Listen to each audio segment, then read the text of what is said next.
কোনো দিন যায় দিনটা ভালো, কোনো দিন যায় দিনটা খারাপ। এইভাবেই আমাদের জীবনযাত্রা। এই দেখো সকাল থেকে না রাত থেকে ছেলে শরীর খারাপ। রাত 2টো থেকে ছেলে বমি করছে। এই দেখো জাস্ট জাগ করে কাজটা সারলাম ওর বাবার কাছে ছেলেটাকে দিয়ে। এখন ছেলে বলছে আমাকে নিয়ে দোলায় বসো। তাই যে ছেলেকে নিয়ে আর কি দোলার মধ্যে বসে আছি, আর ও আর কি একটু একটু তাকাচ্ছে, একটু ঘুমাচ্ছে, আর একটু করছে। আর ঘরে ওষুধ ছিল না, ওকে খাইয়ে দিয়েছি। কি বলো তো, যদি বাচ্চা ভালো থাকে না তাহলে খুব ভালো লাগে।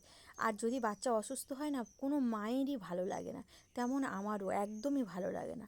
আমার না দুটো বাচ্চা যদি কষ্ট পায় বা একটু শরীর খারাপ হয় না, আমার খুব কান্না পায়। কেন তা কি জানি। ওদের যদি খেলা করতে দেখি বা সুস্থ থাকতে দেখি না, আমার খুব ভালো লাগে। কিন্তু ওদের যখনই শরীর খারাপ হয় না, আমার খুব কষ্ট হয়। ওদের চেয়েও আমার মনে হয় বেশি কষ্ট হয়। তাই যাই হোক, আর বুঝতে পারছো 3 বছরের বাচ্চা, যেহেতু খেলা করা বাচ্চা, আর হঠাৎ করে অসুস্থ হয়ে গেছে আর খুব ঘ্যান ঘ্যান করছে জানো তো। রাত থেকে হঠাৎ যে কি হলো কিছুই বুঝতে পারলাম না, ঘুম ভরেই ছেলে উঠে বমি করছে। আর কি রাত্রে শুধু দুটো ভাত খেয়েছে, খেয়ে ঘুমিয়েছে। আর রাত 2টো থেকেই বমি করছে। সেই বমি করছে, যা খেয়েছে তাই, মানে একদমই হজম হচ্ছে না। আর কি হলো আর বুঝতেই পারছি না। অনেকে বলছে যে ওয়েদারে এখন সমস্যা, না ওয়েদার চেঞ্জ হচ্ছে তার জন্য হয়তো এরকম হচ্ছে। তা যাই হোক, তোমাদের সাথে কথা বলতে বলতে এই যে কাজগুলো আর কি একটু গুছিয়ে নিচ্ছি। কি বলো তো, সকাল থেকে এই কাজগুলো সকালে হয়ে যায়, এগুলো আর কি করতে পারিনি। ছেলে যখন ওর বাবা ছিল, মানে ওর বাবার কাছে দিয়ে আর কি আমি একটু জাস্ট ওই যে বাসি কাজগুলো এগুলোই সেরেছিলাম, আর কিছু করতে পারিনি। তা সেগুলোই আর কি এখন গুছাচ্ছি। তাই এই যে আমার বিছানা গোছানো কমপ্লিট। আর ছেলেকে না একটু দোলা দিলাম, ও আর কি ঘুমিয়ে পড়লো। তা ওকে শুইয়ে দিয়েই আর কি এই কাজগুলো সারলাম।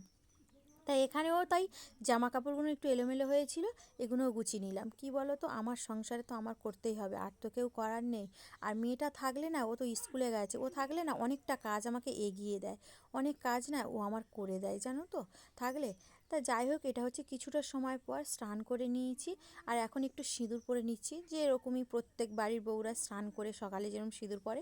তাই এই যে এখন আমি আর কি একটু সিঁদুর পরে নিচ্ছি, আর ছেলেকেও স্নান করিয়ে দিয়েছি। বুঝতেই পারছো, ও না, আমি যদি স্নান করতে যাই ওকে স্নান করতে নিয়ে যেতেই হবে, না হলে ও একদমই শুনবে না। তা যাই হোক, অসুস্থতা কী হয়েছে, আমার সাথে গিয়ে ও স্নান করে নিয়েছে। আর অসুস্থ এখন একটু কমেছে। কি বলো তো, ওর ঘরে ওষুধ ছিল না, বমির ওষুধ, সেটা একটু খাইয়ে দিয়েছি, একটু কমেছে। তার জন্য ও একটু সুস্থ মনে করছে তো, তাই আমার সাথে স্নান করে নিয়ে এখন আর কি একটু খেলা করছে। একটু ভালো লাগছে জানো তো। যদি বাচ্চা ভালো থাকে না, সুস্থ থাকে, তাহলে সব মায়েরই ভালো লাগে। যেমন এই সকাল থেকে একদমই খুব বিরক্ত করছিল, কাঁদছিল, ওকে দেখে না। আর আমার ছেলেটা খুব রোগা গো।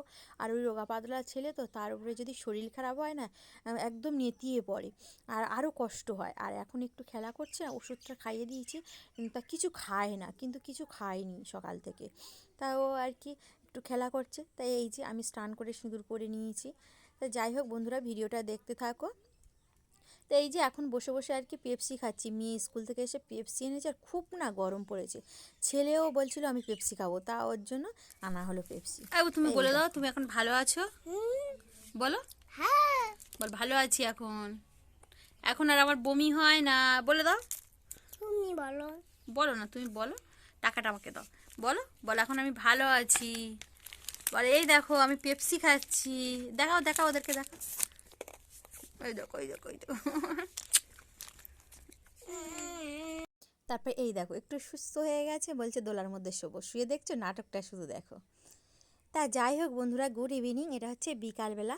আর এই যে দুপুরের থালা বাসনগুলো না মাজিনি আর কি। রাত থেকে ঘুম নেই, বুঝতেই পারছো, রাত 2টো থেকে জাগা।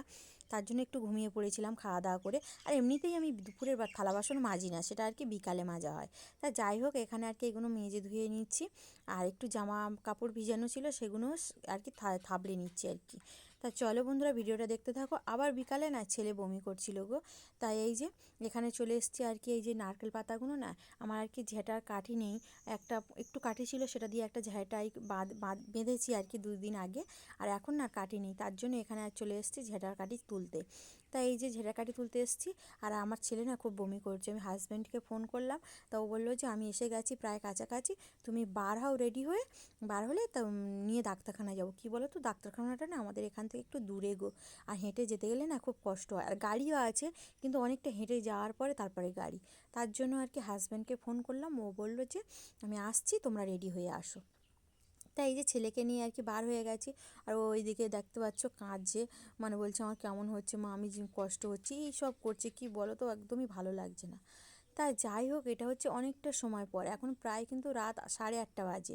আমি বাড়ি এসেছি প্রায় 7:45টার দিকে।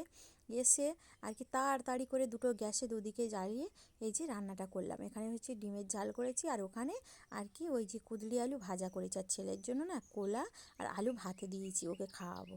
আর এই যে ও তো একদমই খাচ্ছে না, তা যাই হোক একটুখানি খাওয়াতে তো হবে। আর এখানে এই যে গ্যাসটা মুছে নিয়েছি, এই যে রান্না করেছি না একদম নোংরা হয়েছিল, তা সেটা মুছে নিয়েছি। তা বন্ধুরা, ভিডিওটা খুব একটা বড় করতে পারলাম না, যতটুকু পারলাম তোমাদের সাথে শেয়ার করলাম। যদি ভালো লাগে একটা লাইক আর একটা কমেন্ট করো। টাটা বন্ধুরা।